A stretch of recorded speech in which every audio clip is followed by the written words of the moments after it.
Assalamualaikum warahmatullahi wabarakatuh. Halo Tribuners, apa kabar? Jumpa lagi dengan saya Hanafijal. Tribuners, kali ini kita akan berbicara tentang program perumahan murah ya dalam Tribun Sumsel News Update ya.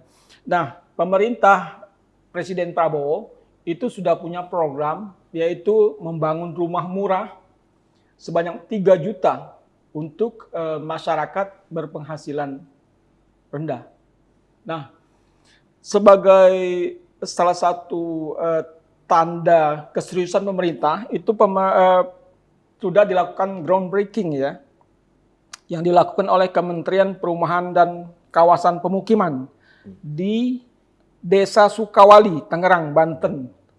Ya, ini sudah groundbreaking, artinya sudah ada upaya untuk melaksanakan pembangunan 3 juta rumah murah itu. Menurut DPR bahwa untuk membangun 3 juta rumah itu membutuhkan dana sekira 750 triliun per tahun. Itu luar biasa, angka yang sangat besar.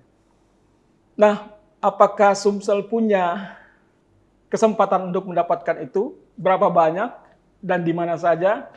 Kita akan membahasnya lebih dalam kesempatan ini. Untuk itu kita sudah menghadirkan seorang narasumber yang akan berbicara tentang program rumah murah dari pemerintah ini. Kita sudah kehadiran Bung Adi Kurniawan Bima ya, atau Bima Kurniawan. Ya, beliau ini adalah Sekretaris Dewan Pimpinan Daerah APERSI ya, Asosiasi Pengembang Perumahan dan Pemukiman seluruh Indonesia Sumatera Selatan. Ya. Apa kabar? Baik, Bung Adi. Bung Adi atau Bung Bima? Bung Bima aja. Bima aja, ya. Oke. Siap. Senang sekali bisa berjumpa dengan Anda. Ini kali kedua Anda hadir sini ya, Pak, studio. Kali kedua. Ya, Pak. Gimana kabarnya? Alhamdulillah baik, Pak. Gitu. Jadi ini kesempatan kedua. Sebelumnya kita di Tribun membahas soal mafia tanah. Pada saat heboh-heboh mafia tanah di Sumatera Selatan. Gitu. Ya, baik. Oke, sebelum kita mendalami tentang pembangunan 3 juta rumah, saya ingin mengucapkan selamat dulu kepada APERSI yang baru saja merayakan ulang tahunnya yang ke-26 ya? Iya, 26. Iya, apa saja kegiatan APERSI? Kalau kegiatan APERSI ya selama ini ya kita paling sharing, Mbak, tukar informasi, kegiatan baksos biasanya Mbak, seperti itu, edukasi tentang perumahan ataupun bisnis di usaha di perumahan ini seperti apa. Ya kadang-kadang kita kumpul sama teman-teman ngobrol, ya ada yang mau baru belajar atau mau apa, kita kasih edukasi seperti itu. Terus juga tadi baksos, masalah ada kalau ada musibah di tempat memang kadang-kadang sedikit-sedikit adalah kita bantu seperti itu, Pak. Kalau kegiatan pas ulang tahun kemarin ya paling kita potong tumpeng, kumpul bersama, doa buat kelancaran program 3 juta rumah. Gitu. Ya, kita sudah baca juga bahwa APERSI Sumsel ini juga mendukung program pemerintah ya untuk membangun 3 juta rumah. Kabarnya ini jadi berita gembira bagi APERSI. Gimana Anda menanggapinya? Ya, kalau kita itu menyambut baik, menyambut bahagia, happy, dan berterima kasih kepada Pak Prabowo bahwa lewat menterinya Pak Marwar Sirait, Menteri Perumahan dan Kawasan Permukiman, program 3 juta rumah ini program yang sangat luar biasa, Pak. Yang dahulunya 1 juta rumah itu 5 tahun, Pak. 5 tahun. Ya, ternyata sekarang 3 juta dalam 1 tahun. 1 tahun. Luar biasa ya. Luar biasa, Pak. Bisa dibayangkan tadi kalau di nominal angka sampai menyentuh angka 750 triliun gitu. Kalau kita nominalkan gitu. Dan apakah bagaimana dampak yang terhadap Sumsel? Nah, itu kita masih menunggu arahan dari pusat, Pak. Gitu, Pak. Lewat kementerian. Di pusat juga sudah ada Satgas Perumahan ya, termasuk dari Ketua Umum DPP APERSI tergabung dan dilibatkan dalam penyusunan program 3 juta rumah. Nah, kita masih tahap menunggu seperti apa kelanjutan dan teknisnya untuk menyentuh 3 juta rumah tersebut. Berarti masih menunggu regulasi ya? Iya, menunggu regulasi. Kalau yang seperti biasa, FLPP itu Sumsel itu nomor 2, Pak, se-Indonesia. Penyerapan rumah FLPP gitu. Dari seluruh Indonesia, tahun 2023 itu kita peringkat kedua gitu, Pak. Berapa banyak itu? Itu sekitar 14.000, Pak. 14.000 14.500 lebih kurang, Pak ya. rumah Kalau, subsidi ya? iya, rumah FLVP atau subsidi, Subsidi ya. seperti itu. Jadi bisa kita katakan Sumsel itu ya sangat luar biasa putaran ekonominya, Pak. Iya. Kita itu nomor 2 setelah Jawa Barat. Oh. Jawa Barat mungkin karena faktor geografisnya dia bisa peringkat 1. Nah, Sumsel ini peringkat 2, Pak. Setelahnya itu ada Sulawesi Selatan. Apa yang menyebabkan Sumsel menjadi peringkat 2 itu? Nah, mungkin dari segi tanahnya, Pak. Tanahnya, jumlah penduduknya, luasan gitu. tanah? Bukan luasan tanah, Pak. Harga tanahnya, Pak. Harga tanah. Harga tanahnya. Harga tanahnya Di Sumsel ini rata-rata masih terjangkau, kecuali Kota Palembang, Pak ya. Iya. Sudah agak kurang masuk kalau dari sisi bisnis gitu. Iya. Makanya teman-teman sekarang banyak di Kota Palembang akhirnya beralih ke komersil yang menengah gitu ya. Seperti itu. Karena Kota Palembang harga tanahnya sudah terlampau tinggi gitu kan. Dan lagi banyak usaha, Pak, di banyak hasil bumi. Contohnya kayak tambang itu kan pengaruh, Pak, putaran bisnis ekonomi gitu di Sumsel, seperti itu, Pak. Lebih kurang yang mempengaruhi kenapa Sumsel bisa menyentuh peringkat kedua se-Indonesia. Iya. Nah, untuk yang pemerintahan baru ini ya, pemerintahan Pak Prabowo, ini kan mungkin agak berbeda ya. Ya. Kemungkinan saya juga perlu penjelasan juga mungkin Anda mengenai kuota pembagian 3 juta rumah itu. Seperti apa? Apakah sudah ada gambaran? Nah, itu tadi, Pak, yang saya bilang di awal bahwa untuk 3 juta rumah itu kita masih menunggu kepastian gitu. Seperti apa. Kalau untuk siap, kalau di total mungkin ya kita siap, Pak. Untuk di Sumsel ini kita nggak semeluk-meluk kebagian 200.000 atau 100.000. Itu kan nilai yang lumayan besar, Pak. Karena 3 juta rumah ini juga kita jangan sampai salah kaprah gitu. Itu nggak semuanya unit baru seperti itu. Jadi ada juga rumah yang direnovasi gitu. Perbaikan MCK-nya seperti itu. Jadi semua itu 3 juta itu ya tarikannya ke stunting seperti itu, tarikannya lagi ke gizi gitu. Jadi 3 juta itu bukan hunian baru semua, Pak. Dan itu prioritasnya di desa kalau kita dengar di di berita-berita, portal-portal informasi berita kekinian bahwa 2 jutanya di desa, 1 jutanya di perkotaan. Di perkotaan. Itu. Oh begitu ya. Kalau kita lihat yang di desa Sukawali, Tangerang ini itu berbentuk rumah susun gratis ya. Iya. Rumah susun ya. Iya, rumah susun berarti ke atas gitu sama kayak. Iya, artinya dia bangun rumah ke atas. Itu kan nanti untuk masyarakat. Dan ini gratis ya. Ya, itu mungkin beda lagi, Pak. Jadi untuk mencapai 3 juta rumah tadi kan dananya itu kan berbanding terbalik dengan APBN-nya gitu, Pak. Jadi kalau tadi kita sebut untuk 3 juta rumah itu menyentuh 750 triliun. Nah, anggarannya itu nggak matching, Pak. Jadi anggarannya itu kalau kita dengar, yang saya dengar terakhir itu hanya 5 triliun, Pak. Iya, itu dari anggaran Kementerian Perumahan. Kementerian Perumahan gitu. Jadi kan jauh sekali ya. Jauh sekali, Pak. Jadi kalau kita bilang bahwa ini mimpi yang bagus, kita sepakat gitu. Tapi jangan sampai ini jadi pepesan kosong seperti itu. Kita selain bukti groundbreaking, kita juga buktikan dong di anggaran kan seperti itu, Pak. Jadi jangan liar informasinya di masyarakat seperti itu.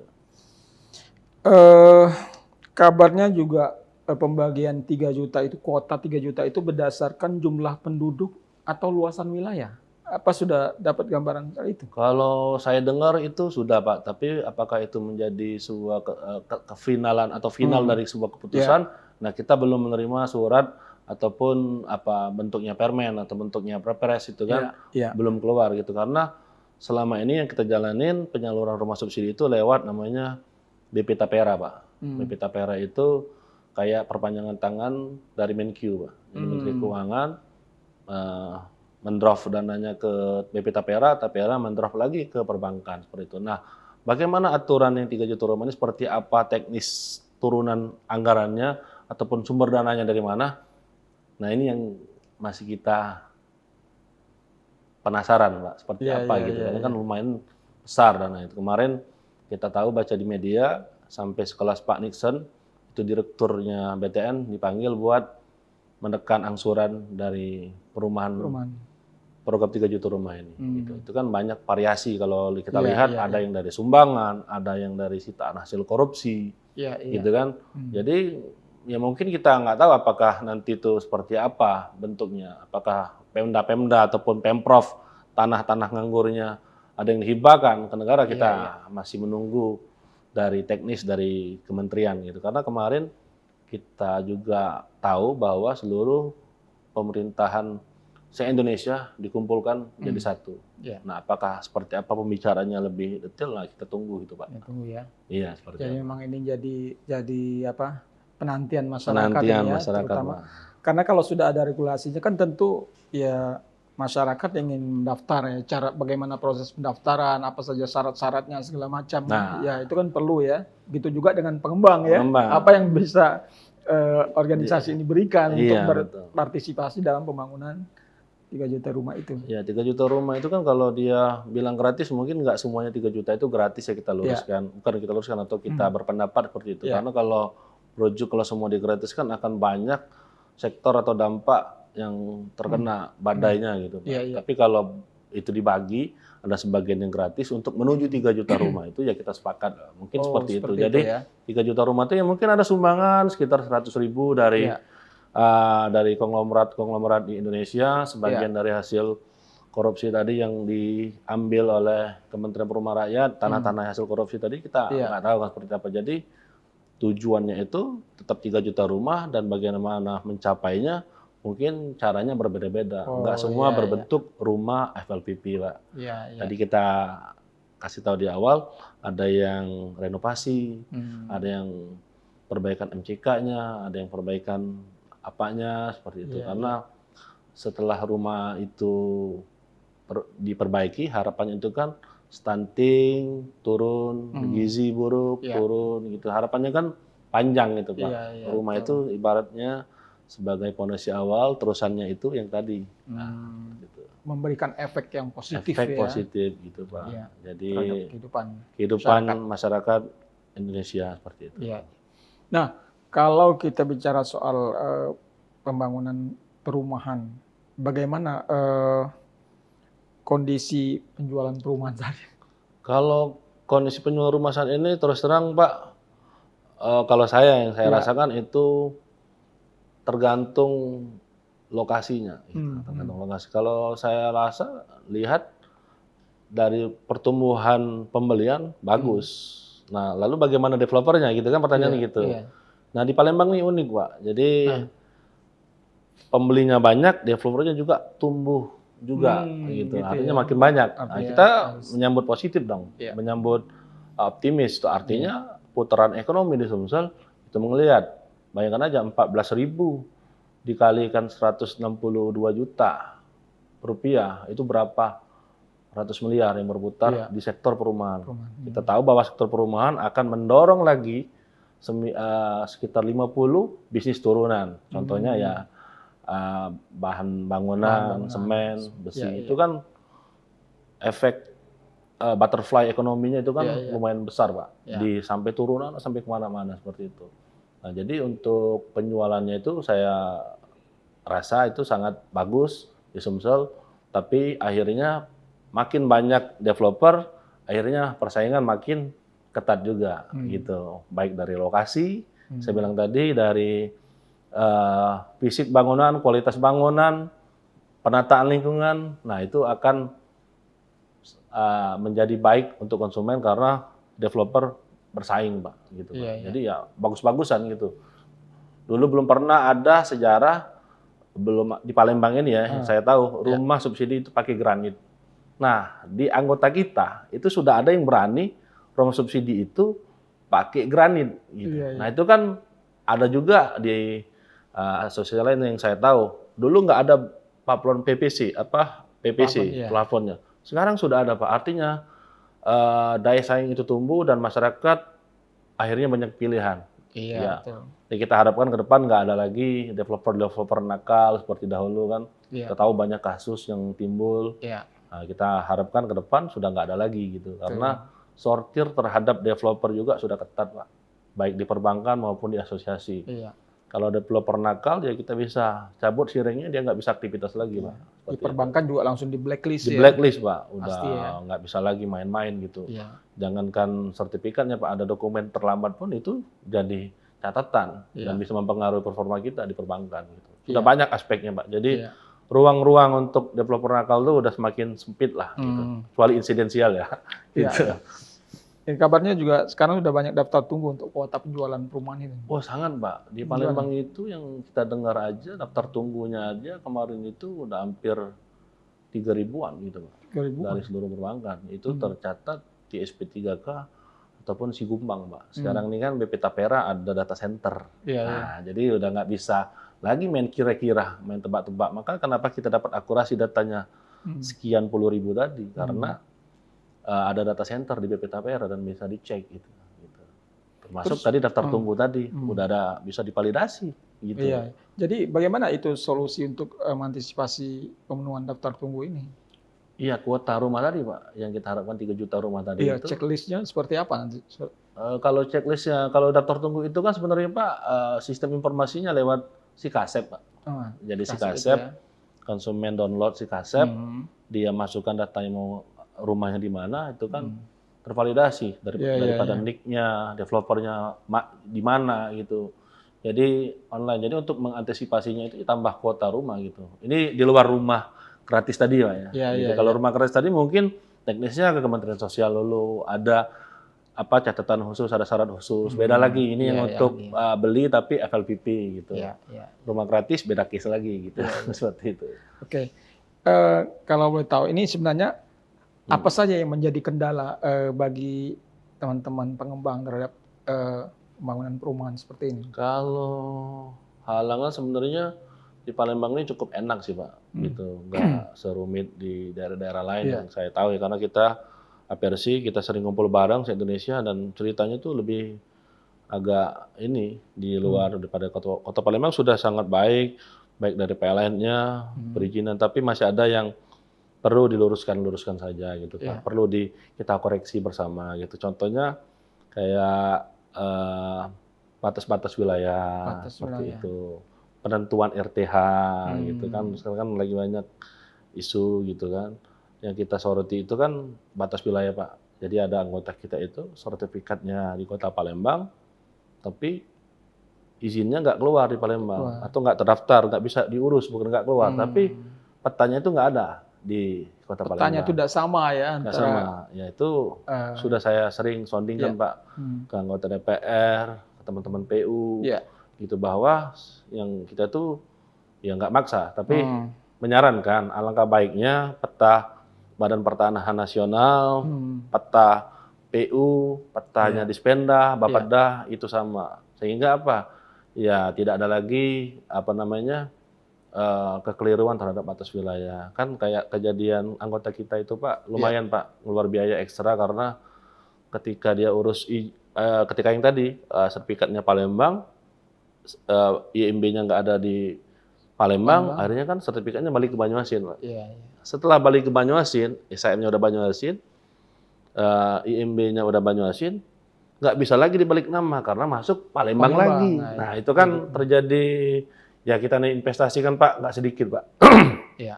Di properti ini kan kita bagaimana kita beli tanah, bangun gitu kan, ya gimana nggak kurang kepastian hukumnya, jadi kan agak ngeri-ngeri sedap gitu kan. Udah masuk duit, ternyata ada case itu kan move to move untuk biayanya itu kan lumayan dan makan waktu yang cukup lama. Karena sementara di perbankan kita nggak bisa lagi berlama-lama dalam dokumen gitu. Harus ada target 3 bulan harus. Biasanya kalau masalah-masalah seperti itu, seperti apa solusi yang Anda lakukan? Ya kalau terjadi masalah seperti itu, ya mau tidak mau ya harus kita ikutin. Gitu, harus kita urus tetap gitu. Tetap harus diurus.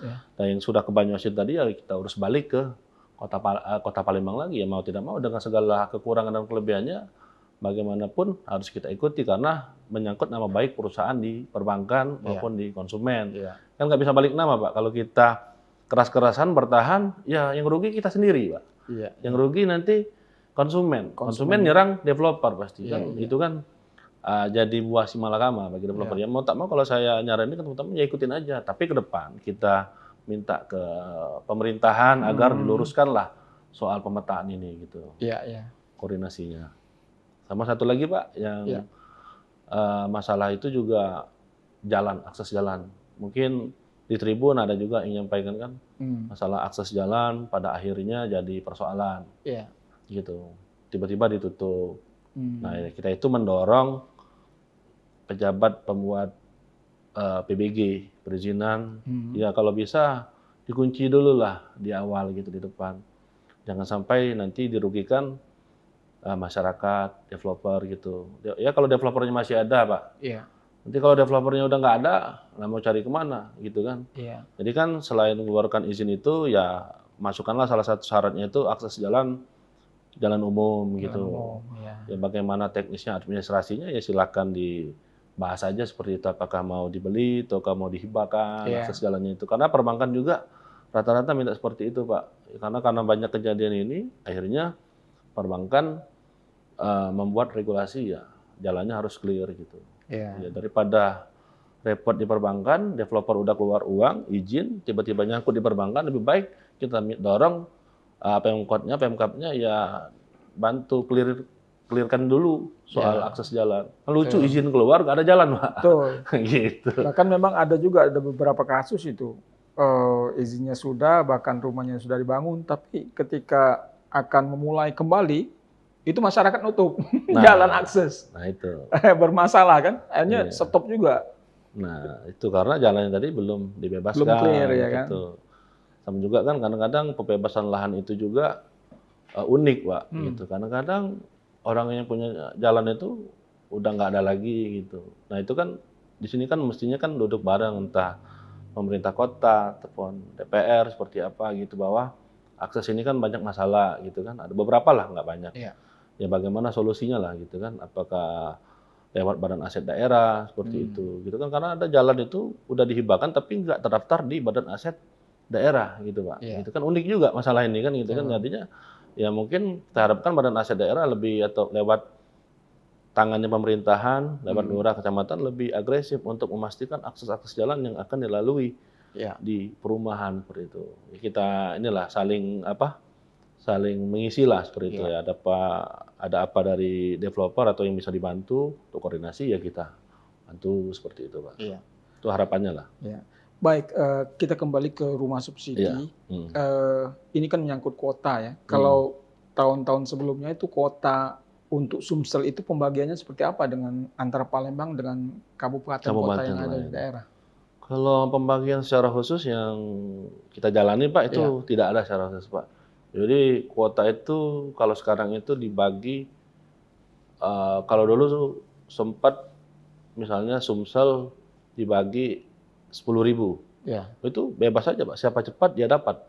Oh gitu ya? Gitu. Atau kan dulu kan 200.000 sempat 2023. Nah itu siapa cepat dia dapat gitu aja Pak. Jadi nggak ada lagi kayak dulu kan. Nah kalau sekarang kayaknya dibalik lagi, dibalikan ke perbankan masing-masing karena kuotanya kan habis Pak. Per Agustus kemarin habis, gitu per Juli lah habis, Juli Agustus sudah habis.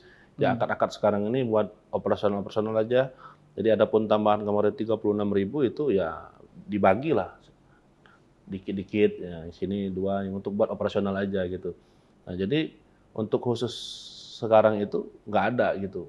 Ini berapa, provinsi ini dijatahin nggak. Jadi siapa cepat ya dapat. Dibaginya itu perbankan sebenarnya Pak. Oh gitu. Jadi kita sedikit cerita alurnya itu dari Kemenkyu ke BP Tapera, BP Tapera jatuhkan lagi perbankan. Nah perbankan membagi lagi setiap cabangnya, setiap wilayahnya berapa. Gitu. Jadi perbankan membagi lagi ke developer gitu.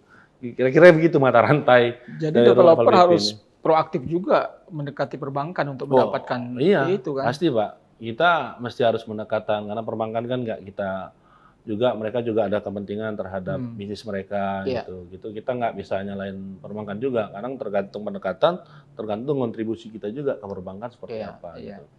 Jadi ya perbankan bisnis, kita bisnis ya ketemulah harusnya gitu. Seperti apa. Nah untuk ke depan ini kan tentu juga sebagai pengembang Anda sudah punya memetakan wilayah ini ya. Kalau di Kota Palembang ini kira-kira wilayah-wilayah favorit untuk pengembangannya di mana? Kalau Palembang mungkin sudah, kalau saya lihatnya Pak, Iya.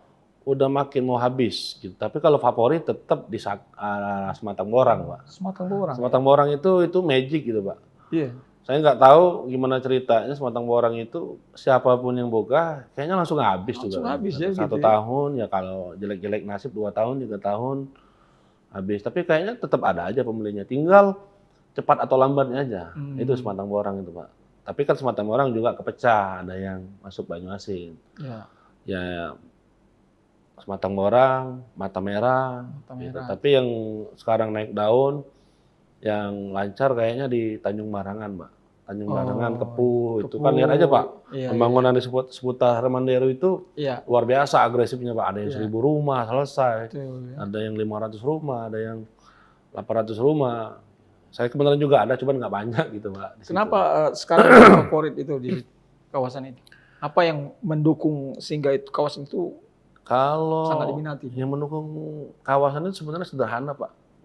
Kebenaran di sana itu banyak pejabat, isinya di Tanjung Marangan, Kepuh itu, ya akhirnya fasilitas pendukungnya kayak apa namanya, jalannya, Jalan ya, gitu, lebar salurannya ya, lebar, bagus. dicor, coran juga tebal, Iya, gitu iya. kan. Gitu juga, alhamdulillah developer kemarin ada urunan bantu juga lampu jalan. Kita terima kasih Iya. Pak. Ada juga developer, alhamdulillah peduli Iya, iya. dalam lingkungan dia untuk mempercepat kemajuan Betul. sebuah wilayah. Iya, Ada iya. developer peduli itu ngasih lampu jalan di sepanjang Talang Kepuh itu ada, saya nggak ingat berapa ratus unit, yang jelas kalau memang optimal itu terang kayaknya sekarang Tuh, di Talang karena Kepuh dulu itu. kan sempat apa soal keamanan jadi masalah serius ya. Iya, Itu kalau termasuk. di Palembang ini saya nggak bisa jamin Pak, makanya Iya, ada dulu pengalaman ini iya, Pak. Ada konsumen yang kehilangan. Saya bilang ya, saya nggak di luar kendali lah kalau iya, itu. Kalau kita jaga malam ada, tapi masalah kemalingan Mas, saya coba dilapor polisi aja karena kita iya, nggak bisa jamin ya. Sekelas perumahan mewah pun kalau lagi apes kena ya kena gitu. iya, Gitu seperti itu Pak. Tapi kalau keamanan sih isu, tinggal kita meminimalisirnya aja seperti iya. apa gitu. Kan isu kemarin waktu di Barangan itu kan isu begal ya kan. Begal ya ini Pak. Jalannya yang gelap kan Gelap. sepi ya kan. Iya. Jadi artinya adanya lampu jalan yang dibantu oleh pengembang itu kan sangat sangat Iya. membantu mendukung keamanan satu. Keamanan betul Pak. Salah satu instrumen pendukung lah Iya, gitu. iya. Kalau untuk di wilayah Sumatera Selatan selain Palembang ya, wilayah favorit yang sering menjadi menjadi perhatian para pengembang ini di mana? Wilayah-wilayah mana? Kalau yang saya lihat itu Pak, di Lubuk Linggau mungkin Pak. Lubuk Lubuk Linggau. Linggau itu pertumbuhannya hampir seperti Palembang gitu. Pertumbuhan developer yang kayaknya saya lihat ya banyak itu. Iya. Dari Lubuk Linggaunya itu kan. Dari jumlah unitnya segala macam gitu kan. Itu kayaknya masif di situ Pak. Yang nomor 2 itu mungkin setelahnya Muara Enim Pak.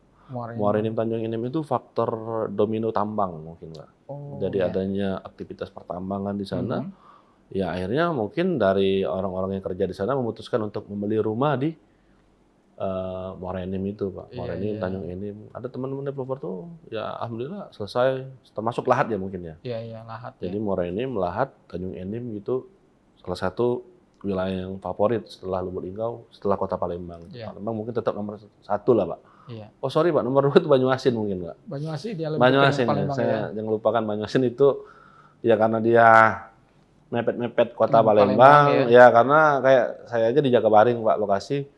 Ya karena banyak ya dekat Kota Palembang, dekat mall juga seperti Iya. itu. Jadi apa namanya, orang itu rasanya dekat aja kalau beli di Banyuasin, rasanya ini dekat Kota Palembang gitu. Dan alhamdulillahnya ya tadi saya juga dengar faktor pengurang BPHTB-nya sudah turun, awalnya 60 juta menjadi 80 juta. Nah itu jadi stimulus lah untuk percepatan apa namanya di Banyuasin ya. Jadi terima kasih buat pemerintahan Banyuasin gitu. Tapi masyarakatnya tidak bermasalah ya kan, banyak perumahan-perumahan itu justru mereka yang berKTP Palembang gitu. Oh, nah itu jadi unik Pak masalahnya Iya, Pak. iya. Kemarin juga ada saya ketemu Kades di lokasi saya itu Iya. bahwa dia meminta warga-warga yang sudah pindah itu pindah ke Banyuasin. Banyuasin. Nah sebenarnya ini jadi PR bersama Pak. Saya bilang sama Pak Kades, kita juga nggak bisa maksa Iya. dari warga tersebut untuk pindah ke Banyuasin, tapi mungkin kita sifatnya himbauan lah, agar juga enak juga kan ya beli rumah di Banyuasin ya kalau bisa monggo pindah ke Banyuasin. Kadang-kadang masih ya alasannya jauh, tapi ternyata kayak di Jagabaring itu udah ada mall satu pintu itu, Ya, ya. PTSP-nya di sana ada Banyuasin ternyata di Mall OP itu kalau nggak salah, Iya, Bu Kades itu bilang Pak ya. Jadi urusannya harusnya lebih mudah. Nah tapi mungkin ini kan belum terinformasi Pak ke Iya, iya. warga. Terus yang kedua mungkin males ngurus pindah KTP. Nah, Nah, iya. apakah nanti stimulusnya seperti apa? Kalau ada stimulus dari pemerintah Banyuasin mungkin ya mau apa namanya warga mungkin ya gitu. Iya, Nggak iya. bisa maksa juga soalnya. Terus yang jadi kendala bagi pengembang itu terutama di daerah perbatasan ya, Iya, tadi soal air perbatasan. bersih. Ini seperti apa yang sering Anda alami? Oh, nah ini kemarin baru ngobrol lah sama teman-teman Iya. media terkait air bersih kita untuk di Kota Palembang dulu Pak ya. Iya. Kita terima kasih PDAM sudah banyak support dan dari seluruh titik itu rasanya sudah 90% terpenuhi lah PDAM saya Iya, rasa. iya. Ini yang saya rasa, saya nggak lihat data ya. Maksudnya yang Iya. saya rasa itu rata-rata udah terpenuhi. Mungkin ada bagian-bagian yang belum. Contohnya yang saya tahu red zone-nya itu, red zone artinya kekurangan debit air Pak ya. Iya. Debit airnya itu di Mata Merah, Kalidoni sih Pak kemarin Pak. Gitu. Ya, Iya. nggak tahu sekarang ya. Kalau saya itu terakhir update tahun 2023 gitu, ngobrol sama Kak Andi gitu bahwa ya yang masih kekurangan di daerah Kalidoni, Mata Merah sama Skojo gitu Pak. Jadi untuk daerah lain alhamdulillah kayaknya udah banyak terpasang Pak, developer juga kayaknya khususnya di Talang Jambe, Talang Tutu kayaknya saya lihat ada anggota kita itu udah bisa masuk PDAM. Iya. Ini terima kasih PDAM Kota Palembang sekali lagi luar biasa Pak. Sampai Artinya sangat daerah-daerah terbantu ya dengan adanya terbantu Pak. air bersih karena itu jadi salah satu jualan juga ya. Iya, Ya. salah satu jualan apa Air bersih gimmick ya. marketingnya lah Pak. Betul. Jadi buat nambah value perumahan dan juga kadang-kadang kita itu kan sudah siapkan sumur Pak. Ya, sumur. Sumur. Tapi kan kadang sumur ini juga ya kalau musim kemarau jadi kekeringan kadang-kadang gitu. Tapi ya alhamdulillah PDAM sudah kayaknya di daerah perbatasan itu gencar Pak. Saya lihat tuh Talang Betutu. Nah dulu tuh kan ada ATS ya Pak. Ya, ATS ATS akhirnya swasta ya. udah jadi Pemprov Pak kayaknya Oh, sekarang, sudah Pak. diambil Udah alih. jadi diambil Pemprov, jadi apalah gitu. Termasuk perumahan saya juga kena apa PDAM-nya Pemprov itu alhamdulillah. Ya Pemprov dan Kota Palembang luar biasa. Cuman memang ada daerah-daerah yang belum kena aja gitu ya. Mungkin seiring berkembangnya waktu karena investasi di PDAM juga mungkin tidak sedikit gitu Pak. Iya, iya. Jadi kita harap maklum, tapi ya terima kasih lah untuk PDAM gitu. Udah support pengembang gitu Iya. Pak, di Kota Palembang gitu. Baik, Bung Bima, kita kembali ke rumah murah, program rumah murah 3 juta unit itu. Ada beberapa case ya seperti Anda bilang tadi bahwa ada yang bersubsidi, ada yang gratis juga kan, tergantung apakah ada diambil dari orang nyumbang atau pengusaha Iya. nyumbang Iya, lahan, betul. kemudian dari dana koruptor Iya, yang tidak betul. bisa dipakai ya Iya. dana hasil korupsi.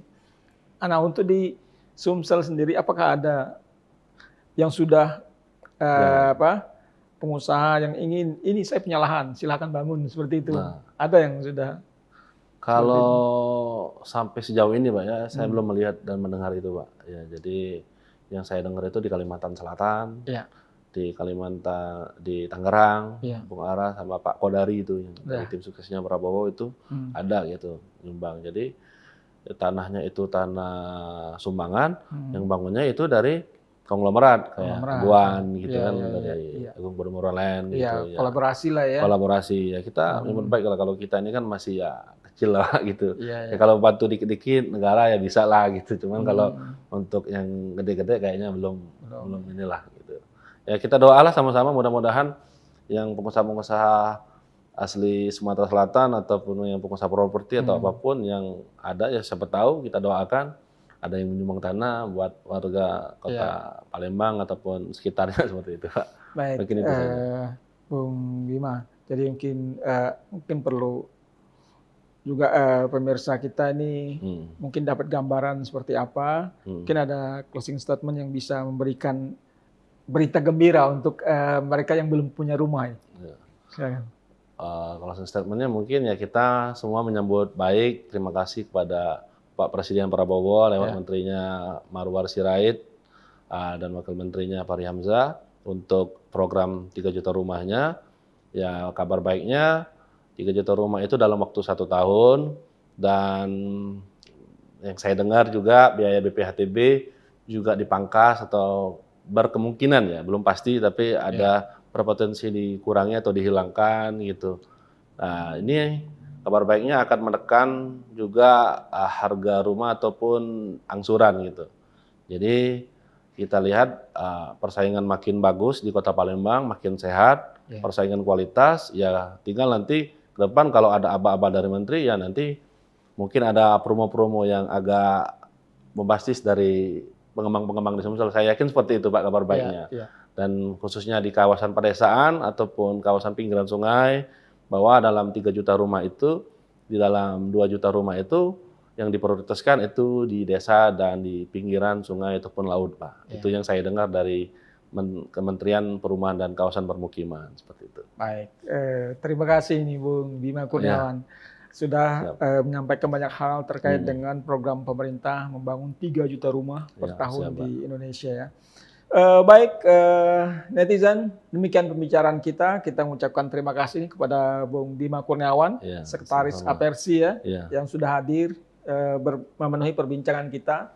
Dan harapannya nanti netizen ini harus nunggu-nunggu juga nih, jangan sampai keduluan yang lain, ya kan? Harus cermat yang belum punya rumah sehingga bisa mendapatkan program bagian dari 3 juta rumah dari pemerintah ini. Oke. Tribuners, demikian pembicaraan kita pada saat ini. Kita akan berjumpa lagi di lain kesempatan dengan pembicaraan yang lebih menarik. Salam.